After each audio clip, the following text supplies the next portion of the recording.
اور کراچی کے کچھ مسائل کی بات کر لیں. ابھی حالیہ بارشوں میں آپ نے دیکھا کہ پھر ایک دفعہ سیاسی جماعتیں ایک دوسرے کو الزام دیتی ہوئی دکھائی دیں. کوئی کسی بات کا کریڈٹ لیتا ہے, دوسرا اس کی آ کے نفی کر دیتا ہے. مختلف جماعتوں نے اس شہر پر حکومت کی ہے اور ایک بڑا شہر پاکستان کا معاشی ہب. کون سا ایسا لیڈر ہے جس کے پاس اس شہر کے مسئلے کا حل ہے؟ کون سی ایسی جماعت ہے جس کے پاس مسائل کا حل ہے؟ اور اگر لیڈرشپ اور ویژن نہیں ہے تو پھر کراچی کیا بار بار ایسے ہی کرائسس میں جاتا رہے گا؟ کبھی نالے صاف ہوں گے, کبھی ایک نالا صاف ہوگا, کبھی دوسری سڑک کا جھگڑا ہوگا, کبھی جماعتیں آپس میں لڑیں گی, کبھی مینڈیٹ کی لڑائی ہوگی. تو اصل وجہ ہے کیا جو گورننس کا حال ہے اور جس طریقے سے ایک ان پلانڈ شہر کراچی بڑا ہوا ہے, اب اس کا کوئی سلوشن ہے یا نہیں؟ ان تمام ایشوز پہ بات کرنے کے لیے فاروق ستار صاحب ہمارے ساتھ موجود ہیں. ڈاکٹر فاروق ستار MQM پاکستان کے مرکزی رہنما ہیں. بہت شکریہ ڈاکٹر صاحب, آپ نے ہمیں وقت دیا. ڈاکٹر صاحب, جو تباہی مچی اور جس طریقے سے حکومتی عہدیداران اس کو ٹیکل کر رہے ہیں اور پہلے سے جو تیاری نہیں تھی, یا جب بھی ایسا کوئی کرائسس آتا ہے کراچی میں تو لگتا ہے کہ پہلے سے کسی نے سوچا نہیں ہے کہ اس شہر کے ساتھ کیا ہو سکتا ہے. کیوں آپ کو لگتا ہے کہ اتنی زیادہ تباہی مچی؟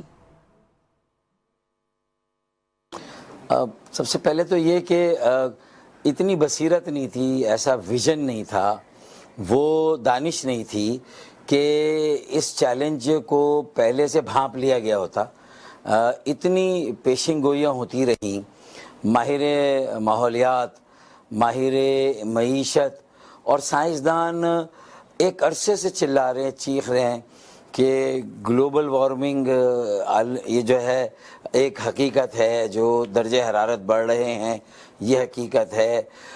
ماحولیات کی آلودگی آہستہ آہستہ اس قرۂ ارض کے سارے جو نظام ہے اس کو خراب بگاڑ رہی ہے, تباہ برباد کر رہی ہے. اور اس میں سب سے جو جہاں بارشیں نہیں ہوتی تھی وہاں بہت بارشیں ہوں گی, سیلاب آئیں گے, اربن فلڈنگ ہوگی, اور جہاں بہت بارشیں ہوتی تھی وہاں پہ شاید قحط بھی پڑنے لگے. تو میرے خیال میں پھر اب تو ہمارا محکمہ موسمیات, ہمارے ماہر ماحولیات نے بھی کہہ دیا تھا کہ اس سال غیر معمولی بارشیں ہوں گی. تو پھر صرف نالے ہی صاف نہیں کرنے چاہیے تھے جو تھوڑے بہت کیے ہماری KMC نے, بلدیہ نے, میئر نے, لیکن ٹاؤن نے کتنے نالے صاف کیے؟ کل ملا کے جو بڑے یعنی ٹاؤن کے اور KMC کے ملا کے کوئی تقریباً 50 کے قریب نالے ہیں. اچھا, اب ان نالوں میں اگر صاف سب بھی ہو جائیں تو بھی جب بارش ہوگی اور پانی اتنا زیادہ جو ہے وہ پریشر سے آئے گا تو سارے کراچی کے کچرے کو بھی اپنے ساتھ ان نالوں میں لے جائے گا نا. تو آپ کتنی صفائی کریں اگر کچرا آپ کا روزانہ نہیں اٹھ رہا؟ جی بالکل ٹھیک کہہ رہے ہیں ڈاکٹر صاحب. یہ تو اب ظاہری بات ہے جو ایک سے دوسرا مسئلہ جڑا ہوا ہے. آپ نے کچرے کا ذکر کیا, ان پلانڈ شہر بڑا ہوا ہے, کسی نے کوئی پلاننگ نہیں کی, اربنائزیشن کو روکا نہیں جا سکا. لیکن جب بھی ہم کراچی کے ایشو کو دیکھتے ہیں نا تو ہر شخص کہتا ہے کہ یہ اب لیویبل نہیں رہا یہ شہر, اب یہاں پہ رہنا ممکن نہیں ہے, یہاں کے مسائل بہت بڑے ہو گئے ہیں. کیا بہتری کی طرف جایا جا سکتا ہے جہاں پہ آج ہے یہ شہر؟ خیال میں دیکھیں, ہاتھ پر ہاتھ رکھے بیٹھنا تو کوئی آپشن نہیں ہے نا, ماں سوائے اس کے کہ ہر سیاسی جماعت بشمول پاکستان پیپلز پارٹی, جسے وقتی طور سے اللہ نے اور اللہ کے بندوں نے یہاں پر ایک موقع دے دیا ہے, اور وہ اپنی مصنوعی جو دہی سندھ کی اکثریت ہے اس پر زیادہ سیٹیں لے کے 17 سالوں سے بلا شرکت غیر صوبائی حکومت اور مسنت پر براجمان ہے, نمبر 1. اچھا, نمبر 2, پھر زبردستی حلقہ بندیوں میں ڈنڈی نہیں, ڈنڈا دھاندلی نہیں, دھاندلا کر کے ہمیں بائیکاٹ کرنے پہ مجبور کیا. جماعت اسلامی اور PTI کے بھی پگ نہیں سجی کراچی کی, وہ سجنی تھی اور کراچی کو کالونی بنانا تھا اور یہ سٹیمپ لگانی تھی کہ کراچی بھی اب ہمارا شہر ہے. چلو بھائی خوش ہو جاؤ, اگر تمہارا شہر ہے تو 17 سالوں میں تم نے اس شہر کو 6.5 سال سے, جو اس وقت میئر 2.5 سال سے, وہ 4 سال ایڈمنسٹریٹر بھی رہا ہے, تو 6.5 سال سے تمہارے اس ایڈمنسٹریٹر اور میئر نے, اور 17 سالوں سے تم نے جو ہے وہ اس شہر میں کون سے ایسے گل کھلا دیے, کون سے صحرا کو گلستان بنا دی. اب آج اگر رونا رو رہے ہیں کہ 40 ملی میٹر ہے کیپیسٹی برساتی نالوں کی, اور اس تو بھائی کس نے منع کیا تھا 17 سالوں میں 40 کی جگہ اس کو آپ 80 اور 120 کر دیتے.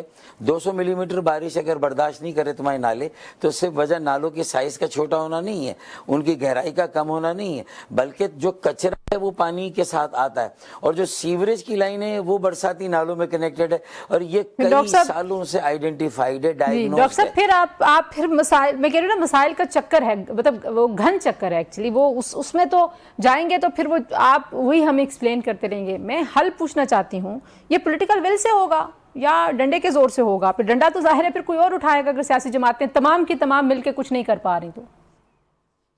دیکھیں کئی اور معاملات شہری امور سے متعلق نا، جس میں میئر کراچی ہوں یا وزیر بلدیات ہوں، اور وزیر اعلیٰ تو پیپلز پارٹی کے ہیں، لیکن ظاہر ہے کہ اس میں ہم نے اسپیئر نہیں کیا جو 9 ٹاؤن جماعت اسلامی کے ہیں۔ ان کو کیسے مطلب ہے کہ اس وقت ان کا ذکر نہیں ہو سکتا؟ یہ تو ہو نہیں سکتا۔ کچرا اٹھانا بنیادی طور پر ٹاؤنز کا کام ہے، اور آج مرتضی وہاب صاحب نے پریس کانفرنس کر کے بھی کہا کہ 27 ارب روپے تو اب تک 2-2.5 سالوں میں انہیں بھی مل چکے ان 9 ٹاؤنز کو۔ تو انہوں نے کہاں اپنی ذمہ داریوں کو، جو چھوٹے نالے صاف کرنے تھے یا جو کچرا اٹھانا تھا وقت پر، اور کچرا گھروں سے جو بار تھے اور جو کچرا گاڑیاں تھیں جو ان کے سپر تھی، وہ تو مطلب میں یہ نہیں کہہ رہا کہ میں صرف کسی کو سنگل آؤٹ کر رہا ہوں، میں تو ان جماعتوں کو جن کا تعلق شہری ذمہ داریوں سے ہے، جن کا تعلق مقامی حکومت اور بلدیاتی نظام سے ہے، میں تو ان کی بات کر رہا ہوں۔ لیکن ڈاکٹر صاحب جو سب کی بات کی نا جی، لیکن ڈاکٹر صاحب جو کراچی کی بہت ساری جماعتیں انکلوڈنگ یورز، سبھی کہتے ہیں، کوئی کہتا ہے کراچی ہمارا شہر ہے، یہاں ہمارے سب سے زیادہ ہمارا ووٹ بینک ہے، تو اب ٹھیک کرنے کی شروعات کی جب بات آئے گی تو پھر یہ کیسے طے ہوگا کہ یہ شروعات کس نے کرنی ہے؟ سب ایک دوسرے کی طرف دیکھتے رہیں گے؟ آپ بھی تجزیہ نگار ہیں، آپ اینکر ہیں۔ دیکھیں بلدیاتی انتخابات ہم نے بائیکاٹ کیے تو پیپلز پارٹی نے جس طرح وہ الیکشن جیتے وہ جیت گئے، میئر ان کا آ گیا، 9 ٹاؤن جماعت اسلامی کے آ گئے۔ لیکن صوبہ اسمبلی پھر قومی اسمبلی کے انتخابات میں ہم 70% ہے پورے کراچی کی نمائندگی میں، تو یہ ایک الگ ہے۔ اب میں دعویٰ کروں کہ نہیں میرا شہر ہے، میں تو نہیں کر رہا کہ اکیلا میرا شہر ہے، میں تو کہہ رہا ہوں کہ ساری سیاسی جماعتوں کے اشتراک عمل کے بغیر یہ ممکن ہی نہیں کہ اس شہر کے بنیادی مسائل کو ہم سب مل کر حل کر سکیں، کیونکہ ہمیں صوبے سے بھی اپنے وسائل لینے، ہمیں مرکز سے بھی اپنے وسائل لینے، اور پھر مرکز سے جو وسائل صوبوں کو ملتے ہیں، اور کوئی پروونشل فائنینس کمیشن نہیں ہے، اگر ہے بھی تو صرف نام کا ہے، آج تک کانسٹیٹیوٹ نہیں ہوا، اس نے کوئی وسائل تقسیم نہیں کیے اور اس کو کوئی آئینی بیکنگ بھی نہیں ہے، تو پھر کیوں نہ جو نیشنل فائنینس کمیشن ہے، جو ہمارا آئینی ترمیمی بل ہے، اس پہ ہم اتفاق رائے کریں کہ وہ اتفاق رائے ہو کہ مرکز سے براہ راست 130 شہر ہے پاکستان کے، اور سندھ میں 33 ضلع اور شہر ہیں، ان 33 ضلعوں کو مرکز سے براہ راست ان کے وسائل مل جائے، نہ ہنگ لگے نہ پھٹ کری۔ ہم کیوں صوبوں کو زیر بار کریں، پھر صوبوں پر بھی انگلی اٹھے، صوبے بلدیات پر اٹھائیں، تو اس طرح عوام کنفیوز ہوتے ہیں نا۔ تو آئیں ہم لکیر کھینچتے ہیں کہ بھئی میری ذمہ داری کیا، تمہاری کیا۔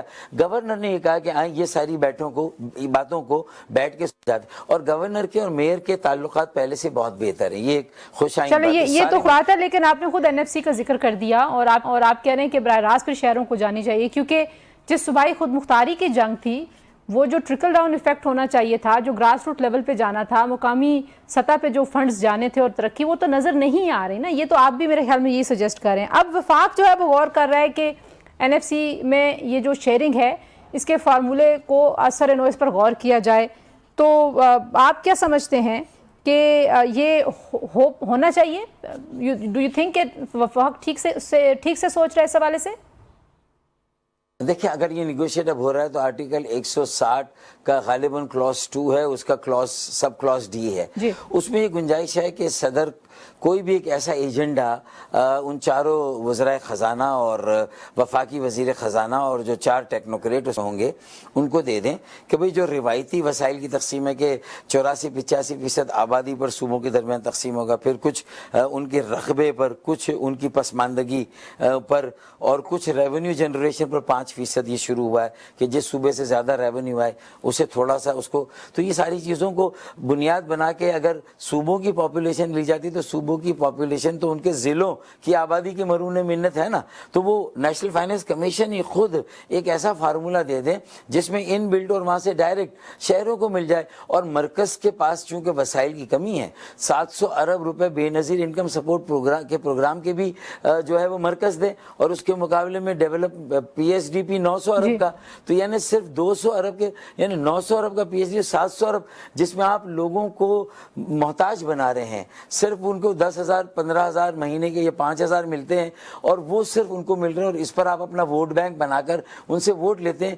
یہ تو آپ اپنی قوم کو تباہ برباد کر رہے ہیں, ان کو امپاور نہیں کر رہے, با اختیار نہیں بنا رہے, اپنے پیروں پہ نہیں کھڑا کر رہے. تو اس پروگرام کو بھی کہ بے نظیر انکم جنریشن پروگرام ہو, اسی طریقے سے بے نظیر انرجی جنریشن پروگرام اس میں سے نکلنا چاہیے. تو مرکز کو بھی وسائل ملنے چاہیے, اور مرکز جو وسائل لیں اس میں سے ایک بڑا حصہ بلدیات کو دیں, شہروں کو دیں, مقامی حکومت 130 اضلاع کو دیں جو پاکستان میں. یہ ہے مسائل کا حل. اور اس پر گورنر صاحب نے یہ کہا ہے کہ میں چاہتا ہوں کہ ہم پیپلز پارٹی کے میئر کو بھی بلائیں, ایم کیو ایم کے نمائندوں کو بھی بلائیں, پیپلز پارٹی کو, اور جماعت اسلامی اور جو کراچی میں جہاں پی ٹی آئی ہے وہ بھی آئیں, اور ہم سب مل کر, اور بھی جماعتیں ہیں, تو ہم بیٹھ کر وہاں ایک نیوٹرل فورم سمجھ لے اسے. اور انہوں نے کوئی تنقید نہیں کی. وہ آپ کہہ رہے ہیں کہ گورنر صاحب سب کو بلانا چاہتے ہیں, لیکن اگر یہ این ایف سی کے اوپر ظاہر صوبے اگر راضی نہیں ہوں گے تو شاید ترمیم آ جائے گی. ساتھ ہی ساتھ نئے ایڈمنسٹریٹو یونٹس کی بات ہو رہی ہے, اور کراچی کے حوالے سے بھی یہ کہا جا رہا ہے کہ نئے ایڈمنسٹریٹو یونٹس میں کراچی کو بھی تقسیم کیا جانا چاہیے. کچھ لوگ یہ رائے دیتے ہیں. آپ کو پتہ یہ پرانی بحث ہے, اور اس کے اوپر ظاہر ہے ایک بڑی پولیٹیکل ہارڈ لائن ہے. کیا ایم کیو ایم کی رائے ہوگی, اور آپ کی اپنی ذاتی رائے کیا ہے اس معاملے پر؟ کہ جب مہاجر قومی موومنٹ کو ہم نے 1996 میں متحدہ قومی موومنٹ میں تبدیل کیا, تو پھر ہم نے اس وقت مضبوط مرکز, مضبوط پاکستان کی علامت 40-50 سالوں سے ہم نے کہا نہیں جی, مضبوط صوبے مضبوط پاکستان کی علامت ہوگا.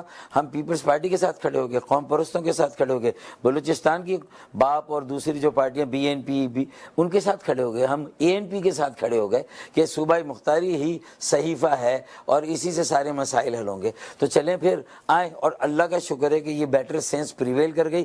بڑی جماعتیں بھی مجبور ہو گئیں کہ اب مرکز میں شاید اتنا دم نہیں رہا, اب صوبوں میں ہم اپنی حکومتیں مضبوط کریں. ایک صوبہ پی ایم ایل این کے پاس ہوگا, ایک صوبہ سندھ جو ہے وہ پیپلز پارٹی کے پاس, باقی قوم پرستوں کے پاس بلوچستان کا صوبہ, اور اے این پی کے پاس شاید کے پی کے ہوگا. تو انہوں نے آپس میں طے کر لیا. چل دیر آئے درست آئے, لیکن وہ ایک منطقی سفر تھا کہ یہاں نہیں بات رکنی تھی. یہ کمٹمنٹ تھا پوری 26 رکنی کل جماعتی کمیٹی بائی کیمرل سینٹ اور قومی اسمبلی پارلیمان کی, کہ بھائی یہ آگے جائے گا اور بلدیات کو اختیارات دیے جائیں گے. الٹا یہ ہوا کہ مشرف صاحب کا جب 10 سال کا وہ دور ختم ہوا, اور جب بظاہر تو جمہوریت بحال ہو گئی, لیکن جو مقامی سطح پر جمہوریت تھی وہ ختم کر دی گئی. 10 سال کا جو وہ تھا, وہ سارے وہ بلدیاتی قانون مشرف کے زمانے کا وہ چینج کر دیا گیا, اور سارے اختیارات جو نیچے دیے گئے تھے, تو مرکز سے بھی اختیارات 18ویں ترمیم میں گئے, این ایف سی میں وسائل گئے, اور پھر ایک جو بلدیاتی قوانین چاروں صوبوں میں وضع ہوئے وہ اس طرح ہوئے کہ انہوں نے بلدیاتی اختیارات اور وسائل واپس لی. صوبے انتظامی طور پر بد انتظامی کا شکار ہو گئے, انویلڈی ان مینیجیبل ہو گئے. تو ظاہر ہے کہ اب آپ دیکھ لیں 2010 سے جو یہ صوبائی خود مختاری 15 سال میں آج کہاں پر کھڑا ہے پاکستان. اس کی معیشت کو ایک چاند بھی نہیں لگا, 4 چاند لگنا تو دور. جی, بات ڈاکٹر فاروق ستار سے ہم بریک پر جاتے ہوئے کہہ رہے تھے کہ جہاں پہ ہم کھڑے ہیں یہاں پہ ہمیں سوچنا ہے کہ ہم نے کیا حاصل کیا. ڈاکٹر صاحب 18ویں ترمیم ظاہر ہے ایک بہت بڑا مائل سٹون تھا, لیکن اب ایویلویٹ کیسے کیا جائے کہ اہداف حاصل ہوئے ترقی کے, اصلاحات کے, اس ملک کی سیاسی اشرافیہ اس ملک کو آگے کیسے لے کے جانا چاہتی ہے, جو غلطیاں ہیں ان کو درست کیسے کرنا ہے, اب کیسے معاملہ آگے بڑھے گا, کیونکہ الٹیمیٹلی پولیٹیکل لیڈرشپ نے ویژن دینا ہے, ڈائریکشن دینی ہے, ترقی کا وعدہ بھی آپ لوگ ہی کرتے ہیں. ساری کی ساری سیاسی جماعتوں کی میں بات کر رہی ہوں, تو عوام کس کی طرف دیکھیں؟ اشرفیہ ہے, ایک سیاسی مڈل کلاس ہے نا, تو جو مڈل کلاس ہے اس نے تو آئینی ترمیم کا بل ڈال دیا نا, جس کو کہا اسے 27واں بناؤ. 18واں تھا صوبائی خود مختاری کا, تو 27واں مقامی خود مختاری کا. کہیں سے آغاز کرو, کہیں سے شروع کرو, ایک قومی ایجنڈا وضع کرو. 2010 سے تو کم از کم ایم کیو ایم پاکستان یہ بار بار کہہ رہی ہے ایک نیا عمرانی معاہدہ ہونا چاہیے. ایسا نہ ہو آسمان سے گرا کھجور میں اٹکا. پہلے presidential form of government try کیا گیا, اور وہ یونٹری فارم تھا, اس میں سارے صوبوں میں آوازیں اٹھیں, تو انہوں نے کہا نہیں یعنی فیڈرل پارلیمانی سسٹم، تو مضبوط مرکز آیا. پھر کہا کہ نہیں مضبوط صوبے، تو وہ بھی ہو گیا. اب اس کے بعد مضبوط صوبوں کے ساتھ یہ چیزیں انٹیگرلی مشروط تھی، کنڈیشنل تھی کہ نیچے اختیارات جائیں گے، نہ کہ ان کے اختیارات بھی لے لیں، مرکز سے بھی لے لیں، نیچے کچھ بھی نہ دیں. غلط ہوا ہے. تو پھر کوئی نہ کوئی تو اس ملک کا گارنٹر ہونا چاہیے، کسٹوڈین ہونا چاہیے. اب پی ایم ایل این مانی ہے اس بات پر، انہوں نے ہمارے ساتھ ایم او یو سائن کیا ہے، کہا کہ یہ آئینی سیاسی اصلاحاتی ایجنڈا ناگزیر ہے کہ اب بلدیاتی اداروں کو، مقامی حکومت کو اپنے پیروں پہ کھڑا کریں، کیونکہ چائنا کی 30 سال میں جو ترقی ہوئی وہ ان کی مقامی حکومت کی وجہ سے ہوئی. ملیشیا میں، تھائی لینڈ میں، پھر اس کے بعد ویتنام میں. اب آپ بنگلہ دیش کو دیکھ لیں، وہ وہاں پر empowered system of local. India میں امپاورڈ سسٹم ہے، نیپال میں ہے، کہیں چائنا میں ون پارٹی سسٹم مرکز میں ہے. لیکن بلدیاتی نظام آپ ان کا اسٹڈی کریں تو آپ کی آنکھیں خیرہ رہ جائیں گی، دیکھتے ہی رہیں گے. تو میرا یہ کہنا ہے کہ دنیا کو بھی تو دیکھیں نا، وہ آج جہاں پر ہے انہوں نے کیا درد لیا، کیا تکلیف اٹھائی، اور کیا اصلاحات کی جو آج یہاں ہیں. ہم لیکن ڈاکٹر صاحب آپ ظاہر اچھی مثالیں دے رہے ہیں، لیکن اگر ہم صرف کراچی کی حد پہ اور پھر پاکستان کی حد پہ بات کریں، پیپلز پارٹی کے ساتھ ایک آپ کا مرکز میں اتحاد ہو جاتا ہے. سندھ میں بھی آپ نے کوشش کی، یہ تجربہ کیا، لیکن زیادہ عرصہ آپ اتحادی نہیں رہ سکے. تو یہ کیا آپ کریں اس ملک میں؟ جیسے کراچی کے ایشو پہ آپ لوگ، پیپلز پارٹی، جماعت اسلامی، سارے زیادہ تر پولیٹیکل پوائنٹ سکورنگ کرتے ہوئے لوگوں کو محسوس ہوتے ہیں. تاثر کی بات کر رہی ہوں. تو اب کیا یہ ملکی اداروں کے مل بیٹھنے کا وقت ہے، یا اس کے بغیر ہی آپ کو لگتا ہے گزارا چل جائے گا اگر نہیں بیٹھیں گے، کوئی فیصلہ نہیں کریں گے؟ نہیں، میرے خیال میں اب گزارا نہیں چلے گا. کیونکہ اگر آپ بھی اپنے تبصرے میں واضح طور پر نہ صحیح لیکن بین السطور یہ کہہ رہی ہیں کہ گدھے اور گھوڑے کو ایک لکڑی سے ہانکنا شروع کر دیا، یہ نہ کریں. 17 سالوں کو دیکھیں اور کراچی کا 1 ہفتے کا دورہ کریں. کراچی کے عوام حیدرآباد، سکر، میرپور خاص، نواب شاہ، اور پھر اس کے بعد لاڑکانہ اور کشمور بھی چلے جائیں اور وہاں دیکھ لیں کہ لاڑکانہ کے میئر کا نام کوئی نہیں جانتا، نواب شاہ کے میئر کا نام کوئی نہیں جانتا، حیدرآباد کا بھی پیپلز پارٹی کا میئر. آپ اگر مرتضیٰ وہاب سے اکیلے میں بیٹھ کر بات کریں گے تو اس کا بھی یہ مسئلہ ہے کہ وہ امپاورڈ نہیں ہے. اس کو کون سا دیکھیں نا، ابھی بارشیں ہوئی، مرتضیٰ وہاب کا تو قصور ہے کہ اس نے نالے وسیع نہیں کیے، چلیں مان لیا. اس کا تو یہ قصور ہے کہ اس نے رین ایمرجنسی سینٹر قائم نہیں کیا، اس نے عوام کو معلومات فراہم، یہ تو ہو سکتا ہے. لیکن مرتضیٰ وہاب کا یہ قصور تو نہیں ہے کہ رین ریلیف فنڈ اسے صوبے سے، اپنے وزیر اعلیٰ سے، اپنی پارٹی کی. ایک پیسہ کراچی کی ہزاروں گاڑیاں جو پانی میں پوری ڈوبی، آدھی ڈوبی، ان کی جو مشینری جس طرح بیڑا غرق ہوا ہے، جس طرح ان کی تباہی بربادی ہوئی ہے، کیا ان کا کوئی سال ہوگا؟ جو سینکڑوں مارکیٹوں میں پانی آ گیا اور جس طرح وہاں پر اربوں روپے کا مال میرے تاجروں کا تباہ برباد ہوا، کیا اس کا ازالہ کوئی کرے گا؟ پھر اسی طریقے سڑکیں جو پہلے سے ٹوٹی ہوئی تھی، اور ایون جماعت اسلامی نے کئی سڑکیں بھی لیاقت آبادی بنائی اور 6 دن پہلے اس کے افتتاح کیا، وہ ساری سڑکیں بھی دھل گئیں. تو ان سے بھی پوچھا جائے گا، کوئی لوکل گورنمنٹ کمیشن پوچھے کہ بھائی کیا ڈالا تھا آپ نے اس میں، کوئی وہ ڈالا تھا کانکریٹ اور وہ ڈبر، یا آپ نے صرف جو ہے وہ اس میں مٹی ڈال دی تھی. تو مطلب ہر ایک سے سوال ہو، کوئی نہ کوئی مدعا تو اٹھنا چاہیے، سب کو جواب اپنے حصے کا دینا چاہیے. ایسا تو نہیں ہے کہ ایک اینکر کے پروگرام میں حافظ نہیں وہاں سے بیٹھ کے بیان دے دیں. جی بالکل ٹھیک ہے ڈاکٹر صاحب، بہت شکریہ.